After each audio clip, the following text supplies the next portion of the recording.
আজ আমি তোমাদের করে দেখাবো জলখাবারের একটা রেসিপি, যেটা সকালে ব্রেকফাস্টে কিংবা রাতের ডিনারে বা টিফিন বক্সে অসাধারণ টেস্টি একটা রেসিপি। আজকে আমি তোমাদের সাথে শেয়ার করব পেঁয়াজ পরোটা। Welcome back to my channel নিপার ঘর সংসার। নিপার ঘর সংসারের আরেকটি রেসিপিতে তোমাদের অনেক অনেক স্বাগত। আশা করি যে যেখানে আছো ভালো আছো, সুস্থ আছো। তো ভিডিওটা ফার্স্ট থেকে লাস্ট পর্যন্ত দেখার অনুরোধ রইল। যারা আমার ভিডিও রোজ দেখো তাদেরকে অসংখ্য ধন্যবাদ, আর যারা প্রথম দেখছো তাদেরকেও অসংখ্য ধন্যবাদ। তো এখানে আমি বড় বড় 4টে পেঁয়াজ নিয়েছি। এবার এই পেঁয়াজগুলোকে ছোট ছোট করে কেটে নিচ্ছি। 4টে পেঁয়াজ আমার কাটা হয়ে গেছে। এবার এই পেঁয়াজটাকে আমি একটা সাইডে রেখে দিচ্ছি। এবারে আমি একটা বড় বোল নিয়েছি। এর মধ্যে আমি 1 বাটি ময়দা আর হাফ বাটি আটা দিয়ে এই দুটো উপকরণকে ভালো করে মিশিয়ে নিচ্ছি। তোমরা চাইলে শুধু ময়দা দিয়েও করতে পারো, কিংবা শুধু আটা দিয়েও করতে পারো, বা আটা ময়দা ইকুয়াল দুটোই নিতে পারো। তো আমি এখানে ময়দা একটু বেশি নিয়েছি, আটাটা একটু কম নিয়েছি। তোমরা তোমাদের পরিমাণ মতো নিয়ে নিবে। এবার আমি এই দুটো উপকরণকে ভালো করে মিশিয়ে নিচ্ছি। এর মধ্যে আমি দিয়ে দিচ্ছি স্বাদ অনুসারে নুন, আর দিয়ে দিচ্ছি আমি 2 চামচের মতো সাদা তেল, আর দিয়ে দিচ্ছি আমি 1 চামচের একটু কম চিনি, আর আমি দিয়ে দিচ্ছি একটু জোয়ানটা হাতে ঘষে আমি এর মধ্যে অ্যাড করে দিচ্ছি। তোমরা চাইলে জোয়ানটা স্কিপ করে দিতে পারো। আমি দিয়েছি হজমের জন্য, তাহলে হজমটা ভালো হবে। কারণ ছোট ছোট বাচ্চারা যখন খাবে তখন একটু হজমের প্রবলেম হতে পারে, সেই জন্য আমি বাড়িতে সবসময় পরোটা করলে জোয়ানটা ব্যবহার করি। এবারে আমি সব উপকরণগুলো একসাথে মিশিয়ে নিচ্ছি ভালো করে। আমাদের অনেক বাড়িতেই কিন্তু রাতের বেলা পরোটা, রুটি কিংবা লুচি এইসব হয়, আর ব্রেকফাস্টেও কিন্তু অনেক বাড়িতেই জলখাবারে রুটি কিংবা পরোটা খাওয়া হয়।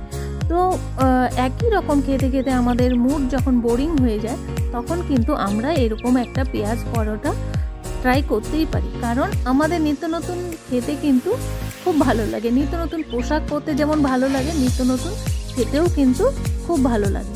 তো এই পেঁয়াজ পরোটা খেতে কিন্তু অসাধারণ টেস্ট হয়। আমরা টিফিন বক্সে কিংবা ডিনারে বা সকালে ব্রেকফাস্টে কিন্তু খেতেই পারি। এবারে আমি উষ্ণ গরম জল দিয়ে ময়দাটা মেখে নিচ্ছি। অল্প অল্প করে গরম জল দিয়ে আমি একটা সফট ডো বানিয়ে নেব। আমরা যখন রুটি বা পরোটার জন্য ময়দা বা আটা মাখি, তখন একটু উষ্ণ গরম জল দিয়ে মাখলে কি হয়, একদম পরোটা বা রুটিটা কিন্তু খুব সফট হয়, নরম হয়, খেতে ভালো লাগে। আমার ময়দা মাখাটা হয়ে গেছে, একটা সফট ডো করে নিয়েছি। এবার আমি এটাকে কিছুক্ষণের জন্য ঢাকা দিয়ে রাখবো। যতক্ষণ আমার পেঁয়াজের পুরটা বানাতে টাইম লাগবে, ততক্ষণ আমি এটা একটা সাইডে ঢাকা দিয়ে রেখে দিচ্ছি, তাহলে ময়দাটা সেট হয়ে যাবে। পেঁয়াজ যে কেটে রেখেছিলাম এর মধ্যে আমি দিয়ে দিচ্ছি একটা লঙ্কা কুচি। কেন কি না পেঁয়াজটা মিষ্টি মিষ্টি হয়, আর ময়দাটাও একটু মিষ্টি মিষ্টি হবে, সেই জন্য আমি একটা লঙ্কা কুচি করে দিচ্ছি, তাহলে একটু ঝাল ঝাল হবে, খেতে ভালো লাগে। পেঁয়াজের পুরটা বানানোর জন্য আমি এখানে হাফ টেবিল স্পুন লঙ্কার গুঁড়ো, 1 টেবিল স্পুন জিরের গুঁড়ো, আর 1 টেবিল স্পুন আমি ধনের গুঁড়ো একসাথে মিশিয়ে নিচ্ছি, আর দিয়ে দিচ্ছি একটু কালারের জন্য হলুদ গুঁড়ো। এই সব গুঁড়ো মশলাগুলো আমি একসাথে মিশিয়ে নিচ্ছি, আর দিয়ে দিচ্ছি আমি টেস্ট অনুসারে নুন। এবারে আমি পেঁয়াজের পুরটা বানাবো, সেই জন্য আমি কড়াই বসিয়ে দিয়েছি গ্যাসের উপর। এবার কড়াইটা গরম হয়ে গেছে। এবার দিয়ে দিচ্ছি অল্প একটু সাদা তেল, 2 চামচের মতো সাদা তেল আছে এখানে, আর দিয়ে দিচ্ছি কুচিয়ে রাখা পেঁয়াজ আর লঙ্কা। এবারে আমি পেঁয়াজ আর লঙ্কাগুলো বেশি ভাজবো না, হালকা ফ্রাই করব। বেশি ফ্রাই করলে পরোটার মধ্যে যে পুরটা দেওয়া হবে সেটাও কিন্তু ফ্রাই করা হবে, সেই জন্য পেঁয়াজটা বেশি ফ্রাই হলে কিন্তু তেতো লাগে, সেই জন্য আমি হালকা একটু পেঁয়াজটা ভেজে নিচ্ছি। এবারে দেখো পেঁয়াজগুলো মজে এসছে। এই পর্যায়ে আমি দিয়ে দেবো গুঁড়ো মশলাগুলো যে একসাথে করে রেখেছিলাম, সেটা আমি একটু জল দিয়ে গুলে নিয়েছি। কেন কি না গুঁড়ো মশলা তেলে দিলে কিন্তু পুড়ে যায়, সেই জন্য জল দিয়ে আমি মিশিয়ে নিয়েছি। এবার আরেকটু নেড়ে চেড়ে ভেজে নেব। মশলাটা ভালো করে মিশিয়ে 2-3 মিনিট ভেজে নিয়েছি। এর মধ্যে দিয়ে দিচ্ছি ম্যাগি মশলা। ম্যাগি মশলাটা তোমরা স্কিপ করতে পারো। এটার মধ্যে গোটা জিরে আর এলাচ শুকনো কড়াইয়ে ভেজে গুঁড়ো করে দিতে পারো।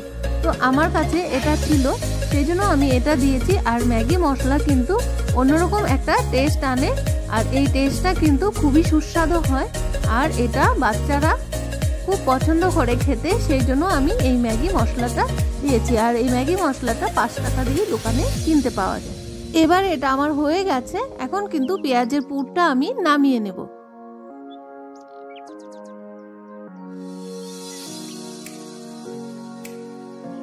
এবারে দেখো আমার ময়দাটা একদম সেট হয়ে গেছে। এবার আমি পরোটার জন্য লেচি কেটে নেব।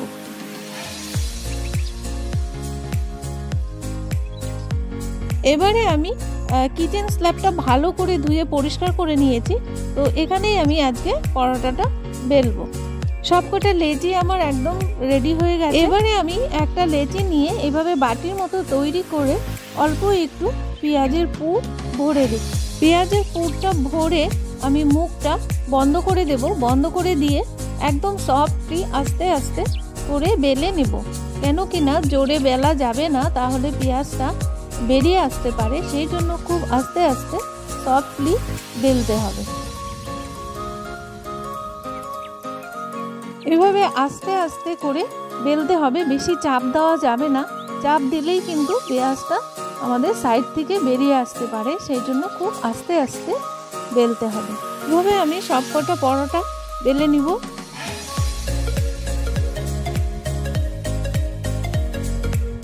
একটু বেশি করে ময়দা ছড়িয়ে বেলতে হবে।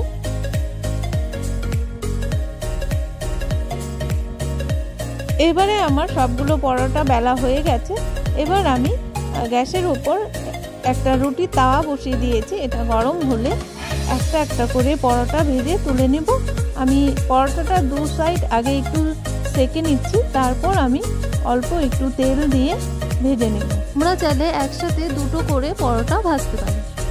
আমি অল্প তেলে পরোটাগুলো ভেজে নিচ্ছি, তোমরা চাইলে বেশি করেও তেল দিয়ে ভাজতে পারো।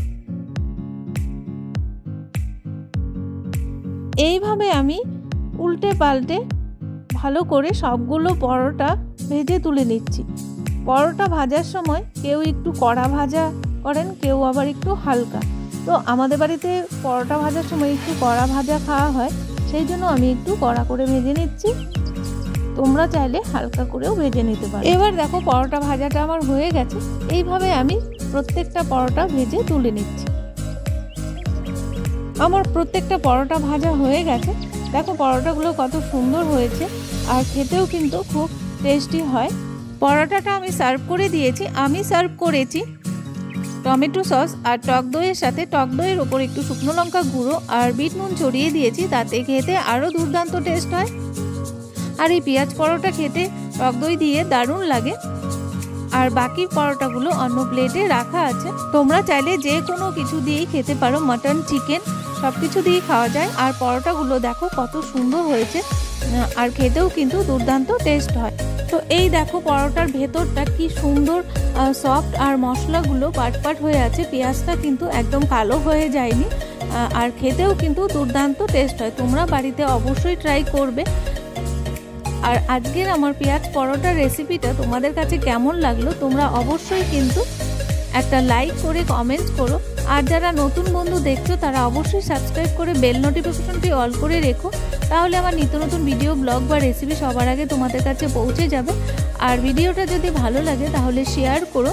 আজকে এখানেই রাখছি, আবারও দেখা হবে তোমাদের সাথে নেক্সট কোনো ভিডিও, ব্লগ বা রেসিপির সাথে। ততক্ষণের জন্য টাটা। তোমরা ভালো থাকবে, সুস্থ থাকবে। যারা আমার ভিডিও ফার্স্ট থেকে লাস্ট পর্যন্ত দেখলে তাদেরকে অসংখ্য ধন্যবাদ। এভাবেই পাশে থেকো, আমি যেন এগিয়ে যেতে পারি।